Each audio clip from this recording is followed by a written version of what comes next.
मान लो कि यहाँ पर ऐसे करके देखो, जो डेरिवेशन जो मैं करवा रहा हूँ ना, ये हमारा सिंपल सा डेरिवेशन है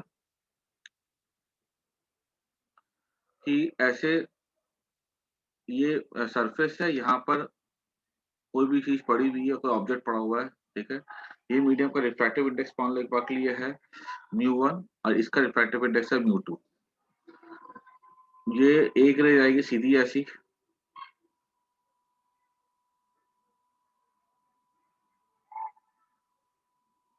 ठीक है? दूसरी रे जाएगी सीधे ऐसे जाएगी वो। और हम ऑब्जर्व जो करें ना, हम इस नॉर्मल के बहुत ही नज़दीक खड़े हुए हैं। नज़दीक खड़े होने से क्या होता है, जो एंगल ऑफ इंसिडेंस जो बनेगा ना यहाँ पे बहुत छोटा बनेगा। यहाँ पे जाके खड़े हो जाओगे ना तो आई काफ़ी बड़ा बनेगा।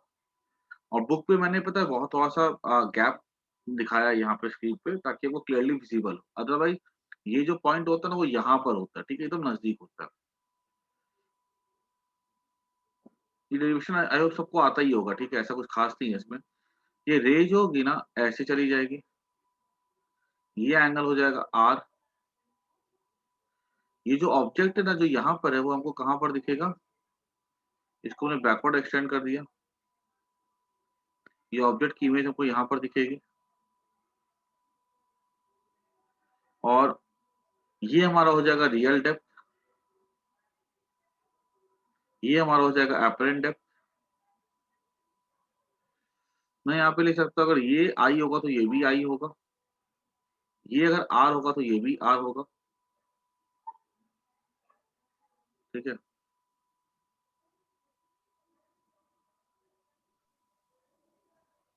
ये अगर आई होगा तो ये भी आई होगा और ये अगर आर होगा, ठीक है? ये भी आर होगा। तो मैं लिख सकता हूँ म्यू 1 साइन आई, ठीक है? हमेशा मैंने बोला था स्नेल्स लॉ यूज़ करने का सबसे सही तरीका क्या होता है? जिस मीडियम का भी रिफ्रैक्टिव इंडेक्स हो वहाँ पे एंगल ऑफ इंसिडेंस का साइन से मल्टीप्लाई कर दो। दूसरे मीडियम के लिए mu 2 sine r, mu 1 sine i के बदले मैं लिख सकता हूँ टैन आई कि एंगल छोटे, mu 2 tan r, angles are small, क्योंकि ऑब्जर्वर इसकी लाइन के बहुत नज़दीक है। तो म्यू 1 इंटू टैन आई क्या हो जाएगा? ये मान लो ओ है, ये मान लो पी है। हाँ, तो ये ओपी बाय ओ, ये मान लो ये ए है, ठीक है? बी यही है। तो ये हो जाएगा हमारा अ, टैन हो जाएगा a b by a o equals to mu 2। Tan हो जाएगा ए बी बाय ए आई। ये हमारा हो जाएगा ए ओ हमारा क्या हो गया? Apparent depth, real depth. और म्यू 2 ए आई हमारा क्या हो जाएगा? Apparent depth.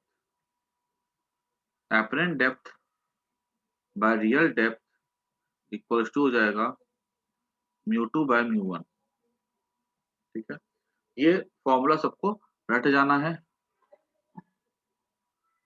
और ये एक्सप्रेशन को यूज़ करने से पहले तुम्हें कुछ-कुछ बातों का ध्यान रखना है। वो क्या-क्या बातें हैं देखो, इस पे हम लोग फिर क्वेश्चन्स भी करेंगे। ये डेरिवेशन हमारे एग्ज़ाम में भी आ सकता है। पहला अ, डिस्टेंस, पहला मैं लिख देता हूँ। सबसे पहली चीज़ क्या है कि n2 n1 क्या है? अ, मीडियम कंटेनिंग इंसिडेंट रे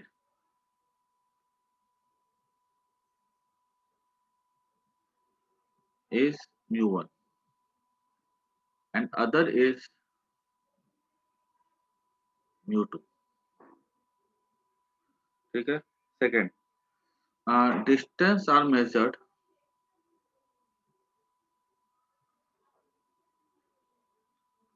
फ्रॉम सरफेस।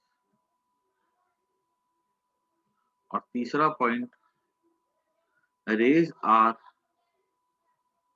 पैरेक्सियल, ठीक है? इनमें ना ये सब बातों का ध्यान रखना तुमको।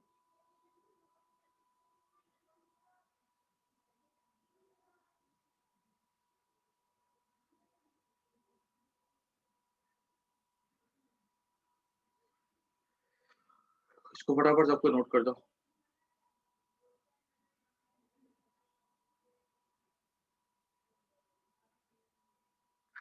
ये अगर रे ऊपर से नीचे अगर आ रही होती, मतलब अगर ऊपर से नीचे अगर आ रही होती तो ऊपर लेते म्यू1 और नीचे लेते म्यू2। ये काफी इंपॉर्टेंट पॉइंट है। तो जब तुम न्यूमेरिकल सॉल्व करोगे ना, तो यही पॉइंट जो होते हैं ना तुम्हारे को हेल्प करते हैं क्वेश्चन सॉल्व करने में।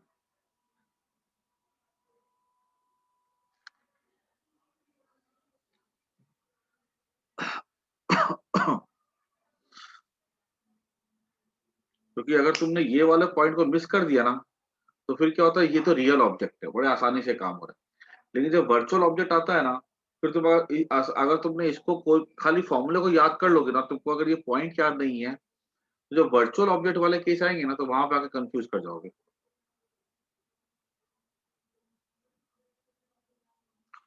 आगे बढ़ते हैं। ये हो गया लिखा हुआ सबका।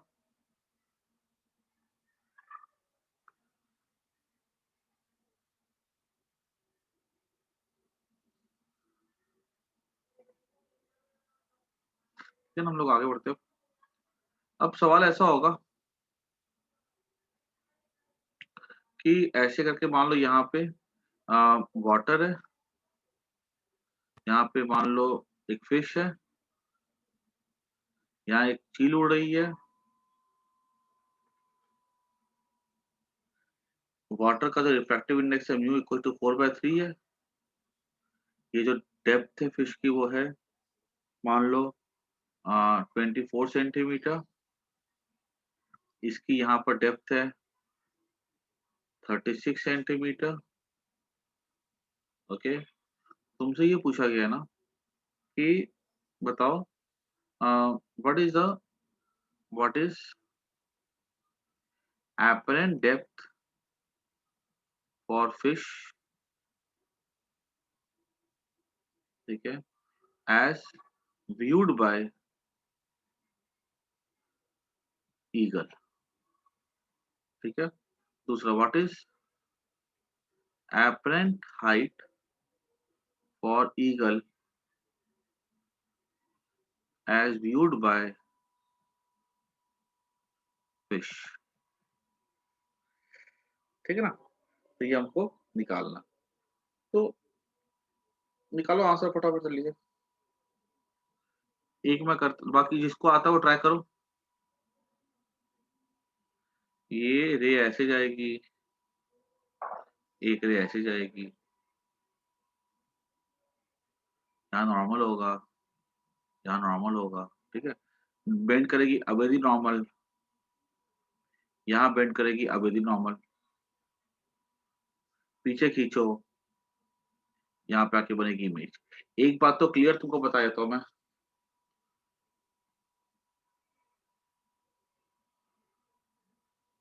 हाँ अच्छा, उसमें किया ऐड भी कर दो,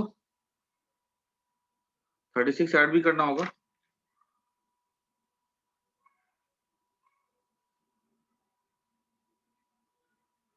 हाँ सही है, चलो देख लेते हैं हम लोग भी। What is apparent depth for fish. Fish की एपरेंट डेप्थ क्या होगी, तो हम ये लिख सकते हैं कि 4/3 ये 1 है। तो apparent depth by real depth equals to क्या होता है, म्यू2 बाय म्यू1। हाँ ठीक है, चलो मेरे पास देख भी लेते हैं। एपरेंट डेप्थ क्या होगा यहाँ पर, एपरेंट डेप्थ अपने को पता ही नहीं है। रियल डेप्थ कितना है, 24 है। म्यू2, म्यू2 यहाँ पे हो जाएगा ये रे है तो यहाँ पे म्यू1 म्यू2, यहाँ पे ये क्या हो जाएगा, म्यू1 हो जाएगा। जिसमें है इंसिडेंट रे उसमें लेते हैं 4/3, वो म्यू1 होता है। ठीक है, यहाँ पे इंसिडेंट रे कहाँ पे, वाटर में। और दूसरा एयर है, कुछ नहीं तो एयर है, वो लिखा हुआ है। ठीक, कुछ नहीं दिया था तो एयर लेते, तो एपरेंट डेप्थ क्या हो जाएगा, 4 × 24 × 4/3,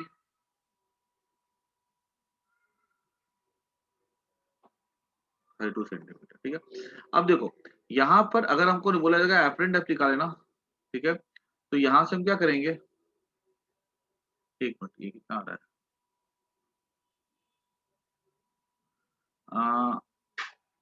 ये वाटर से जा रही है रे, ठीक है, एप्रेंट डेप्थ पर रियल डेप्थ,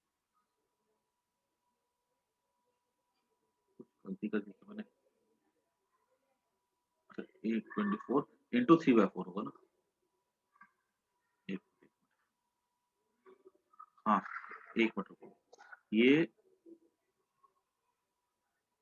इंटू 24 इंटू 3/4, 4 से 24, हाँ सही, सबका सही आ रहा है सबका, ठीक है, 18 सेंटीमीटर। अब समझो हमसे पूछा गया चील के रेस्पेक्ट में ना, तो फॉर ईगल क्या हो जाएगा, ये 36 प्लस 18, 54 सेंटीमीटर बोला कि view as viewed by eagle, ठीक है। हमारा जो आंसर देखो, हमने जो आंसर निकाला है ना, मैंने तुमको बोला गया था कि वो डिस्टेंस हमेशा कहाँ से नापे जाते हैं, सरफेस से। हमारा जो फॉर्मूले से जो आंसर आएगा वो सरफेस से आएगा, मैंने अभी तुरंत लिखा भी था पॉइंट ना, सेकंड पॉइंट की, वो हमेशा सरफेस कहाँ से नापे जाते हैं, सरफेस से, डिस्टेंस कहाँ से नापे जाते हैं, सरफेस से। ये हमारे सवाल पूछा गया था ईगल के रेस्पेक्ट में, तो मुझे ईगल का भी वहां पे वो हाइट ऐड करना था। क्लियर होगी बात सबको?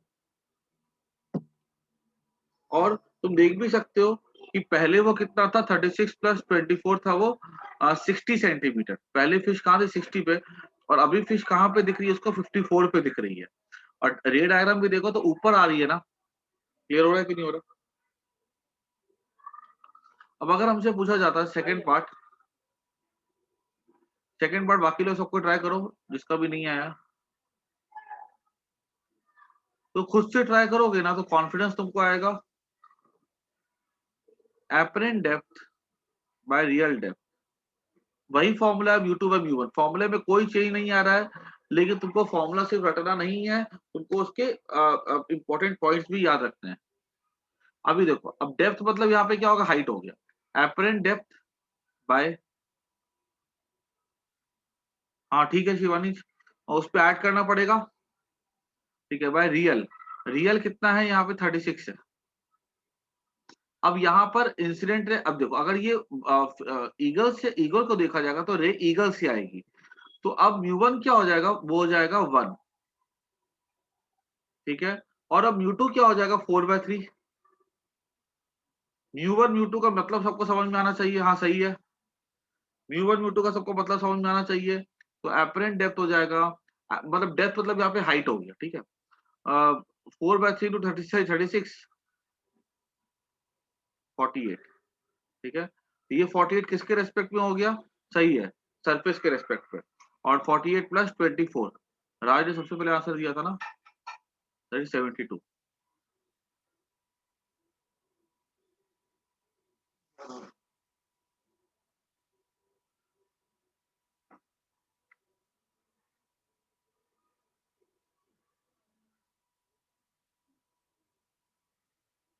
ठीक है ना, ये हो जाएगा 72 सेंटीमीटर।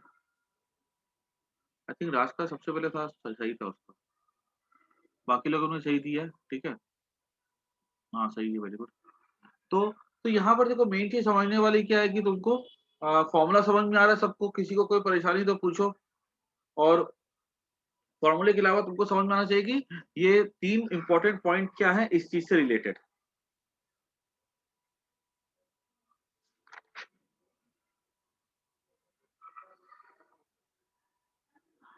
उसके आगे देखो, इन द सेम वे देखो तुम्हारे सामने कैसे क्वेश्चंस आ सकते हैं, ऐसे आएंगे क्वेश्चंस, ये ऐसे करके एक रे आ रही है, ठीक है, और ये आ रही है, मान लो रिफ्रैक्टिव इंडेक्स 1 है, यहाँ 4, बाकी सबको आंसर दो जो भी है, ठीक है, आशीष, बिलाल, सचिन, ठीक है, सबको दो आंसर। और ये रे को आनी चाहिए थी ऐसे, ठीक है। एंड याद रखना रे डायग्राम जो है ना तुम्हारा एक सबसे अच्छा टूल है, जिससे कि तुम चेक कर सकते हो कि तुम्हारा आंसर सही की गलत है। जैसे मान लो एयर से आएगी रे वाटर में, ठीक है, यहाँ पे जब ये रे आएगी तो ये रे कैसे बेंड करती है, रेयर से डेंसर में आती है तो बेंड करती है टुवर्ड्स द नॉर्मल, ठीक है? ये टुवर्ड्स नॉर्मल बेंड करेगी ऐसे, ये टुवर्ड्स नॉर्मल बेंड करेगी ऐसे,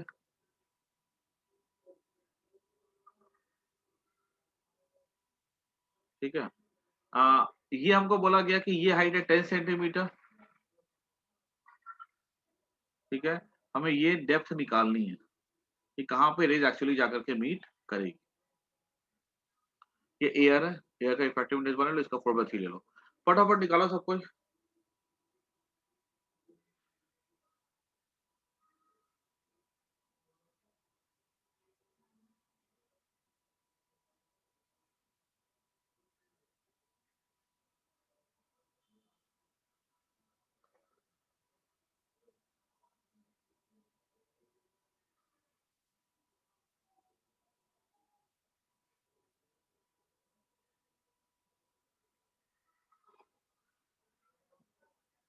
सबको बताओ आंसर क्या होगा। जिन लोगों का आंसर पहले नहीं आए थे सबको दो आंसर। ठीक है जनीश। ओके, सही है साहिल, वर्जिल का भी सही है। सबको दो आंसर। जिसका नहीं आया ठीक है, पहले खुद से ट्राई करो, नहीं आया तो चेक बोर्ड पे देख लेना, ठीक है? अपरेंट डेप्थ पर रियल डेप्थ इक्वल टू हो जाएगा, हाँ सही है राज, आप इक्वल टू हो जाएगा refractive index of second medium by first medium.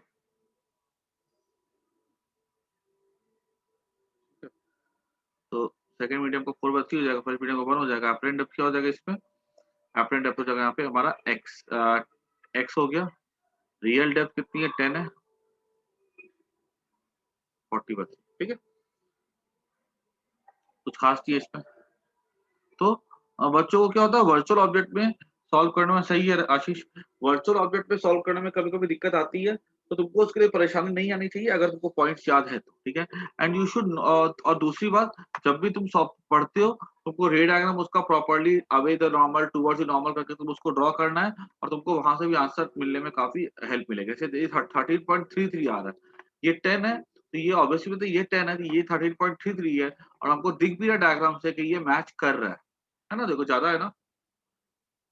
आगे बढ़ते हैं।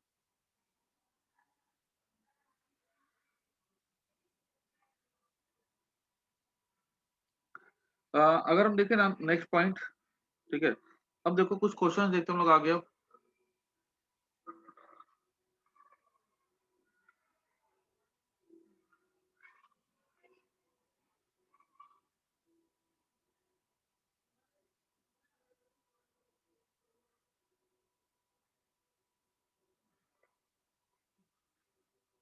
यहाँ पे एक कॉन्वेक्स लेंस है,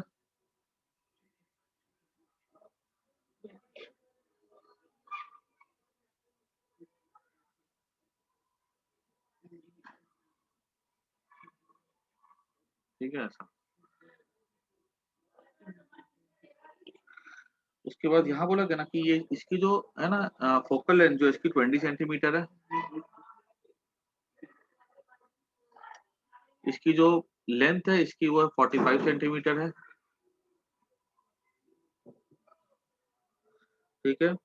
उसके बाद यहाँ पर एक ऑब्जेक्ट पड़ा हुआ है,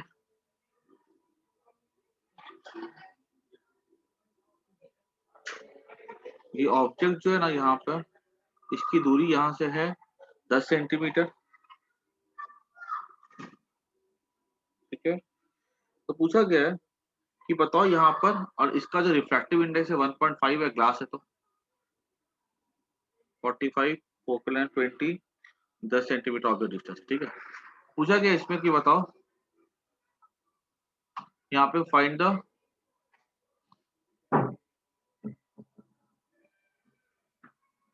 इमेज डिस्टेंस,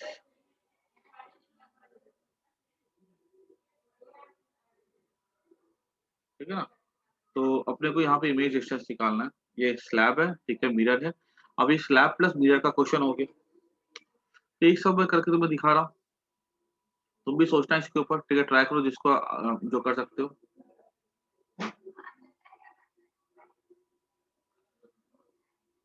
यहाँ पर समझना, जब ऐसे सवाल आते हैं तो यहाँ पर पहले तो रिफ्लेक्शन होगा स्लैब के द्वारा,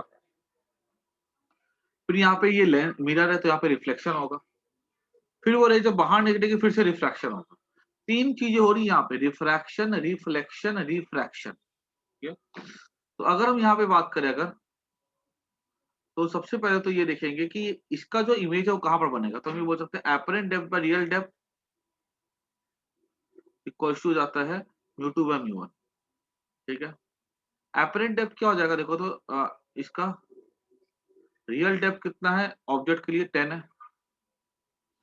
what is mu two here, ये काम इंसिडेंट रे ऐसे जाएगी तो म्यू टू हो जाएगा हमारा 1.5, म्यू वन हो जाएगा 1।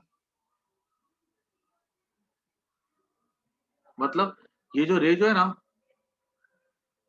ये जाएगी रेयर से डेंसर में। ठीक है, तो बेंड कर जाएगी टुवर्ड्स दी नॉर्मल ऐसे, और हमको जो इमेज मिलेगी ना वो कहाँ मिलेगी, पहली 15 सेंटीमीटर दूरी पर। सबसे पहला देखो, अब ये जो है ना ऑब्जेक्ट के लिए काम, ऑब्जेक्ट की तरह काम करेगी, किसके लिए, मिरर के लिए। तो अब क्या लिखते हैं for mirror,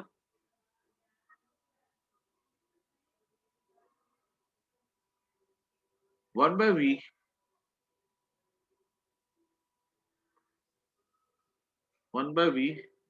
plus one by u कितना हो जाएगा 45 प्लस 15 हो जाएगा -60, कुछ two one by f, f हमारा हो जाएगा -20। ओके राज, चेक कर लेते हैं। 1/f हो जाएगा हमारा -20, तो 1/v equals to 1/60 minus 1/20। 60 LCM हो गया 123 जा -2/60 दैट इज -1/30। v हमारा हो गया -30 सेंटीमीटर। v हमारा -30 सेंटीमीटर हो गया, मतलब क्या हुआ कि इसकी जो इमेज, ये जो पहले पहले बनी I1 बनी, ये ऑब्जेक्ट है, ठीक है। अब इसकी जो इमेज बनेगी ना यहाँ से जो रिफ्लेक्ट करेगा ये ऐसे जाकर के, ये बनेगा 30 सेंटीमीटर दूरी पर।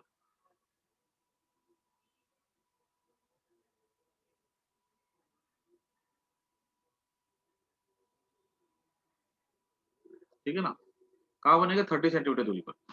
अब देखो ये ऐसे जाएगा ना, ये बनेगा यहाँ पर। अब ओके वर्जिल, अब ये 30 सेंटीमीटर बनेगा, मतलब ये दूरी कितनी होगी यहाँ से 15 सेंटीमीटर। मेरी बात सबको समझ में आ रही कि नहीं आ रही है, ठीक है। रे डायग्राम अगर एक बार के लिए नहीं भी बनाते तो चलेगा, ठीक है, कोई जरूरी नहीं रे डायग्राम बनाना, ठीक है। ये बनेगा कहाँ पे इमेज 30 सेंटीमीटर दूरी पे बनेगा, नेगेटिव आ रहा है मतलब यहाँ पर बनेगा। रे डायग्राम से थोड़ी खिचड़ी बन जाएगी, ठीक है। अब देखो ये जो इमेज होगी ना, ठीक है, जो कहाँ से आएगी इमेज, ये रे ऐसे जाएगी टकरा के यहाँ बनेगी। अब यहाँ से जो रे आगे बढ़ेगी, ठीक है, यहाँ से रे आगे बढ़ेगी और ये जाएगी इस सरफेस के पास। ये जो सरफेस तुम्हें दिख रहा है ना, इस सरफेस के पास जाएगी। अब इस सरफेस से अगर हम दूरी देखेंगे ना, ये 30 है, ये 45, तो ये 15 सेंटीमीटर हो जाएगा ना। अब यहाँ पे अगर हम देखेंगे 15 सेंटीमीटर अगर हो गया, फिर से ये अप्लाई करो apparent depth real depth, apparent depth by real depth. Apparent depth पता नहीं है, रियल डेप्थ कितनी हो जाएगी 15 हो जाएगी। यहाँ से इंसिडेंट रे यहाँ पर है, ग्लास में है, तो इसको लेके काउंट करेंगे मीडियम 1, 1.5, और यहाँ पे हमको एपरेंट डेप्थ निकालनी है, सॉरी म्यू टू कितना है 1 है ना, एयर है, ये हो जाएगा 15 बाय 1.5 दैट इज 10 सेंटीमीटर। ठीक है, तो 10 सेंटीमीटर मतलब ये 15 था, ये कहाँ पर बनेगी, यहाँ पर पॉजिटिव आ रहा आंसर। ठीक है, तो ये ऑब्वियस सी बात है, ये बन जाएगी यहाँ पर। ठीक है, जो 15 था गैप वो कितना बन जाएगा, वो हो जाएगा 10 सेंटीमीटर।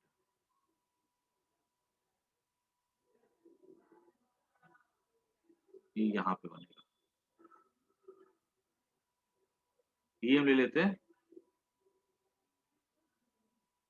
ये हमारी होगी फाइनल इमेज, ठीक है, 10 सेंटीमीटर की ग्लास सरफेस।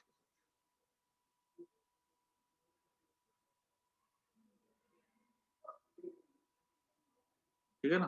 तो अगर हमसे पूछा जाएगा कि ग्लास से कितना दूरी पे वो इमेज बनेगी, तो आंसर है 10 centimetre from the this glass surface. या अगर हमसे पूछा जाएगा कि फ्रॉम द मिरर कितने बनेगी वो, तो मिरर से हो जाएगी वो 45 माइनस 10 दैट इज 25 सेंटीमीटर। तुम कहीं से भी रेफरेंस को यूज करके बता सकते हो। एपरेंट डेप्थ है 15, ठीक है, निकालना सॉरी, रियल डेप्थ हो जाएगी 30 40 15, ठीक है। बाद मीडियम 1 हो जाएगा हमारा, सब मैंने सही किया ना। मीडियम 1 हमारा हो जाएगा 1.5, मीडियम 2 हमारा हो जाएगा, एयर तो 1 हो जाएगा वो, ठीक है। क्योंकि अब रे कैसे जाएगी, यहाँ से टकरा करके ये ऐसे जाएगी। सबको समझ में आया कि नहीं आया? किसी को कोई दिक्कत समझने में तो बोलो।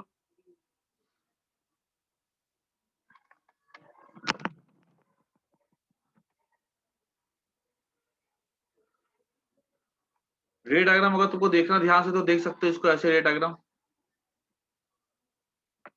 रे कैसे जाएगी, रे से डेंसर जा रही है तो बेंड करेगी टुवर्ड्स ही नॉर्मल, जब टुवर्ड्स ही नॉर्मल बेंड करेगी तो ये ऐसे जाएगी, ठीक है। और यहाँ से जब ये रे रिफ्लेक्ट करेगी ना, तो ये रे ऐसे जाएगी, ठीक है। और ये रे जब आगे बढ़ेगी ना, ये ऐसे जाएगी, और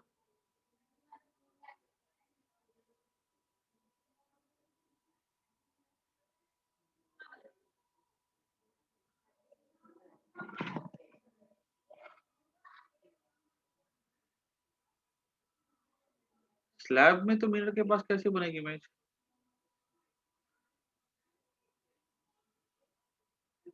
एक एक बार देख लेते हैं। नहीं, कैसे जाएगी, देखो स्लैब की वजह से मिरर से दूर इमेज बन रही, तुम देखो लॉजिक भी तुम देख लो। ये रे ऐसे गई, रे ऐसे आई, ठीक है। और सेम कहानी क्या होगी, यहाँ से ऐसे भी कहानी होगी। अगर ये, अब अगर तुम देखो ना, तो रे जाएगी, डेंसर से रेयर में जा रही है, डेंसर से रेयर में जा रही है, तो ऐसे जाएगी ना, ऐसे जाएगी, तो ये इमेज यहाँ पर बनी। देखो तो मिरर से दूर हुई कि नहीं हुई? या अगर हम इसको यहाँ पे ले लेते जहाँ पिंक वाला था, तो मिरर से तो दूर ही होगी।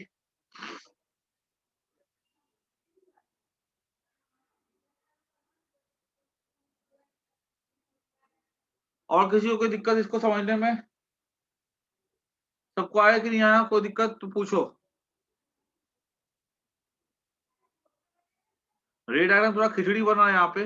रे डायग्राम को वैसे जरूरत भी नहीं है, ठीक है, वो खाली तुमको समझाने के लिए मैंने हल्का हल्का बता दिया है, अदरवाइज रे डायग्राम की कोई जरूरत नहीं है यहाँ पे, ठीक है। सर हाँ बोलो। सर बोलो। हमने ऑब्जेक्ट का एपरेंट डेप्थ क्यों यूज किया क्योंकि स्टार्टिंग देखो में? यहाँ पर I1 में, हाँ सर। क्योंकि जब रे ऐसे जाएगी तो रे बेंड कर जाएगी, ऑब्वियस ही बात है। जो रे जाएगी यहाँ पर, इसको थोड़ा रे डायग्राम से देख लो एक बार।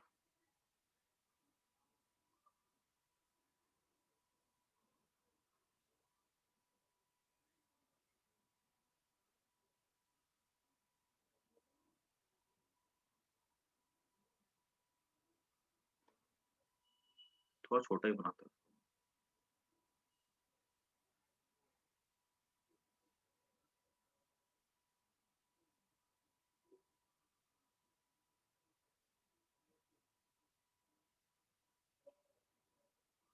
देखो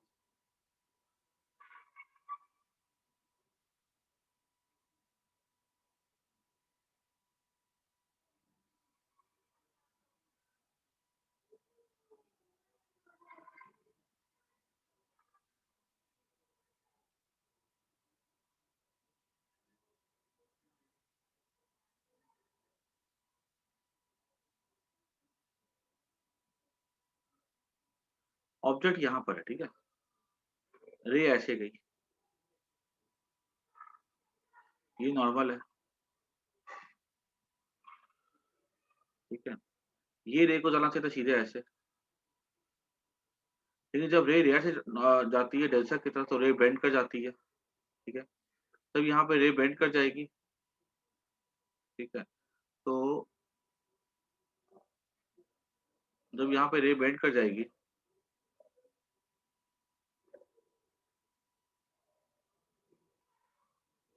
टुवर्ड्स द नॉर्मल, ठीक है? टुवर्ड्स द नॉर्मल बेंड करेगी, ऐसे, ठीक है?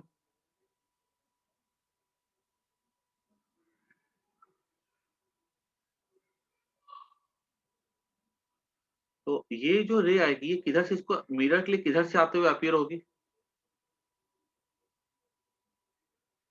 ठीक है? ऐसे इधर से आते हुए होगी ना? ये ऑब्जेक्ट है, तो ये फर्स्ट इमेज बनेगी। तुम देखो, मिरर के पास जो रे जा रही है, वो डायरेक्ट रे नंबर 1 जा रही है कि बेंडेड रे 2 जा रही है? सोच के बताओ मेरे को। मिरर के पास जो रे जा रही है, वो 1 जा रही है कि 2 जा रही है? 1 कंटिन्यू, सेकंड रे। सेकंड। तो ये बेंड हुई कि नहीं हुई? तो ये जब बेंड हुई है तो इस ये जब बेंड हुई है तो मतलब क्या हुआ कि अगर हमने इसको बैकवर्ड एक्सटेंड किया तो ये कौन सी किसको रिप्रेजेंट करती है? 2 नंबर है, वो ओ को रिप्रेजेंट करती है कि I1 को रिप्रेजेंट करती है? I1 को। तो I1 ही लेंगे ना।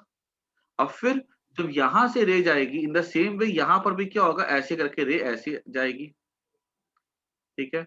और यहां से ये जो रे जाएगी ना, ठीक है, जाना चाहिए था सीधा इसको ऐसा, लेकिन बेंड कर जाती है टुवर्ड्स द नॉर्मल, तभी टुवर्ड्स द नॉर्मल बेंड करेगी, फिर से ये ऐसे जाएगी, ठीक है? और यहां से जब ये रे जाएगी ऐसे, इस तरह से, यहां से रे रिफ्लेक्ट करेगी, ठीक है? ये रे ऐसे रिफ्लेक्ट करेगी और यहाँ पर बनेगी, हमको एक इमेज मिलेगी। ये हमारी इमेज नंबर 2 हो जाएगी। इसकी दूरी मैंने क्या बोली थी मिरर से, कितनी थी? 30 सेंटीमीटर थी। अब ये बन गई इमेज नंबर 2। अब जो स्लैब के पास जो जाएगी रे, वो रे ऐसे जाएगी, ठीक है? और जब रे ऐसे जाएगी, ठीक है, तो यहां से ये जो रे सीधी जाएगी, ये बेंड कर जाएगी अवे द नॉर्मल। देखो, जाना चाहिए था इसको ऐसा सीधा, लेकिन ये बेंड कर जाएगी। ये बन जाएगी हमारी फाइनल इमेज। यहाँ वाली रे कैसी करेगी? बेंड कर जाएगी अवे द नॉर्मल, और ये पीछे बैकवर्ड एक्सटेंड के यहाँ पे बन जाएगी। क्लियर हुई क्यों नहीं बात? सबको बोलो हाँ या ना। ये हमारा बन गया फाइनल इमेज। हर समय याद रखना, जब भी रिफ्रैक्शन रिफ्लेक्शन होता है, तो जो पहले रिफ्लेक्शन या रिफ्रैक्शन होगा, उसकी जो इमेज होगी, वो दूसरे के लिए बन जाती है ऑब्जेक्ट। दूसरे से जो भी रिफ्लेक्शन रिफ्रैक्शन होगा, वो इमेज जो बनेगी वो तीसरे के लिए बन जाती है ऑब्जेक्ट। और ऐसा क्यों होता है? बिकॉज ये रेज में अपने आप में टर्निंग आती है। हम ऐसे ही नहीं ले लेते, वहां पे रेज में क्या होता है, रेज टर्न कर जाती है अपने पाथ से, तो वो जो रे जिसको रिप्रेजेंट करेगी, वही ना हम उसको ऑब्जेक्ट लेंगे। क्लियर हुआ कि नहीं? ये बोलो हाँ या ना।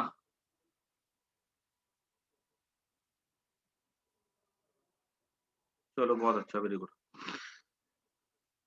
आगे बढ़ते हैं।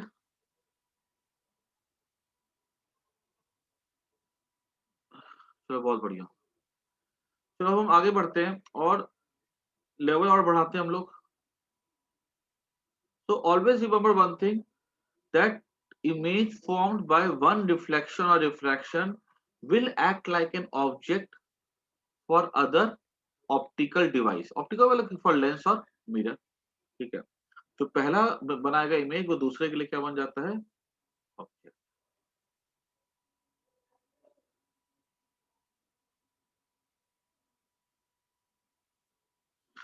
तो लगे यहाँ पे ना एक मछली है,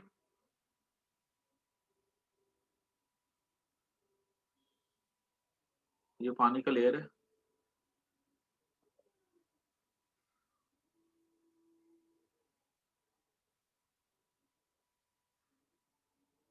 ठीक है?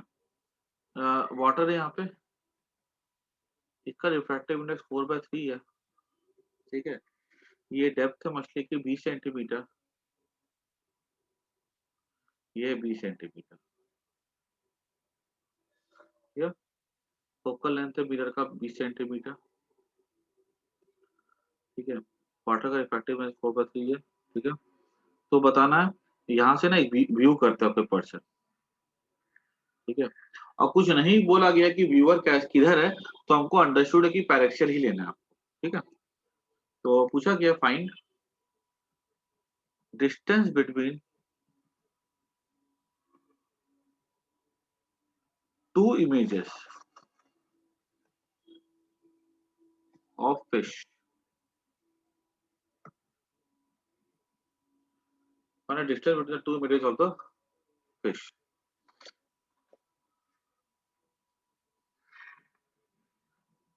एक तो तुम आसानी से निकाल सकते हो, पहली इमेज कहाँ पर बनेगी, क्योंकि ये जैसे कि ये पानी है, तो यहाँ पे क्या होगा, एक तो डायरेक्ट इमेज निकाल सकते हो, ठीक है। फर्स्ट इमेज की अगर हम बात करें तो बड़ा आसान है, ये 4/3 कुछ नहीं तो एयर अंडरस्टूड ही है, ठीक है। Mu two apparent depth by real depth कितनी है मछली की, 20 है, equals to mu mu two by mu 1, mu two यहाँ पे क्या हो जाएगा 4/3, सॉरी म्यू टू यहाँ पे हो जाएगा 1, और म्यू 1 क्या हो जाएगा, क्योंकि रे मछली को देखा जा रहा है तो रे मछली से निकलेगी ऐसे, ठीक है। तो जहाँ पे मछली है वहां पे 1 लेंगे, तो mu two by mu one यहाँ पे कितना हो गया 4/3, तो एपरेंट डेप्थ क्या हो जाएगा 20 इंटू 3/4, 15 सेंटीमीटर, ठीक है। ये हमारा हो गया 15 सेंटीमीटर, मतलब कि ये जो ये डेप्थ यहाँ पे बनेगी पहली इमेज, ये फर्स्ट इमेज है, ठीक। अब सेकेंड इमेज की कहानी अगर देखी जाए, हाँ चलो ठीक है सागर, सही है, डिफरेंस सही, सही है तुम्हारा। अब अगर हम सेकेंड की बात करें, तो ये जो ऑब्जेक्ट डिस्टेंस होगा, ठीक है, यू। अब देखो मिरर पहले की इमेज बनाएगी, समझना, सेकेंड इमेज क्या होगी, कैसे बनेगी, एक इमेज बनाएगी मिरर, वो जो इमेज होगी ना, वो इस सरफेस पे काम करेगी ऑब्जेक्ट का। यू को मैं लिख सकता हूँ -20, फोकल लेंथ हमारा कितना हो जाएगा, फोकल लेंथ हमारा हो जाएगा -20, क्योंकि अगर यहाँ से रे अगर ऐसे जाती है सेकंड के लिए, तो यू हमारा -20 होगा, और यू फोकल लेंथ को मिलेंगे +20, ठीक है। तो इसके लिए v क्या हो जाएगा 1/v प्लस 1/u,